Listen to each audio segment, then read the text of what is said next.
Hello friend, Shruti's किचनमध्ये तुमचं खूप मनापासून स्वागत आहे। आज आपण उपवासाचे मस्त मेंदूवडे बनवणार आहोत।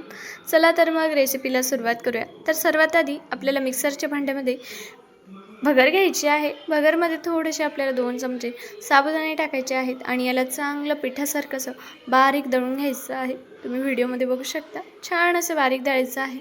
आता आपल्याला एक कढईमध्ये पाणी गरम ठेवायचं आहे।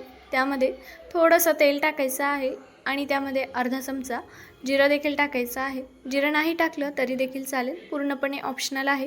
आता आपल्याला यामध्ये जे आपण भगर आणि साबुदाणा दळून घेतलेला आहे ते टाकायचं आहे आणि ते छान असं मिक्स करायचं आहे, छान शिजवून घ्यायचं आहे।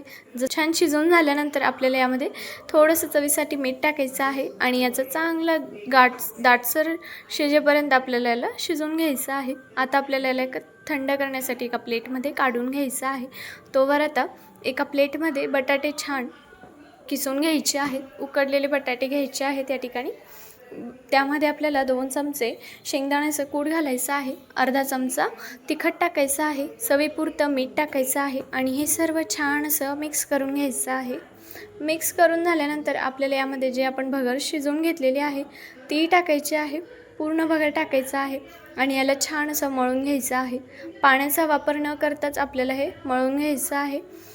याचा दाटसर असा गोळा तयार करायचा आहे। तर तुम्ही बघू शकता आपला गोळा या ठिकाणी तयार करून झालेला आहे। आता आपल्याला हातांना थोडंसं तेल लावायचं आहे आणि जसं आपण वडे तयार करतो तसे आपल्याला याचे वडे तयार करून घ्यायचे आहेत। तुम्ही बघू शकता कशा प्रकारे याचे वडे होत आहेत।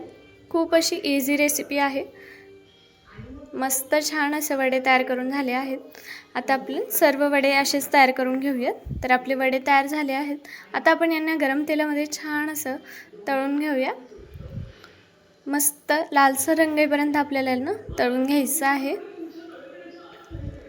तर तुम्ही बघू शकता आपले छान असे मेंदूवडे तळून झालेले आहेत, खूप क्रिस्पी आहेत, ते मस्त दिसतात।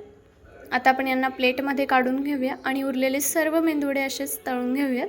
तर तुम्ही बघू शकता आपले मस्त मेंदूवडे बनवून रेडी आहेत। तुम्हाला ही रेसिपी कशी वाटली हे कमेंटमध्ये नक्की कळवा। सोबतच व्हिडिओला लाईक, चॅनलला सबस्क्राईब नक्की करा। भेटूया नव्या रेसिपीसोबत।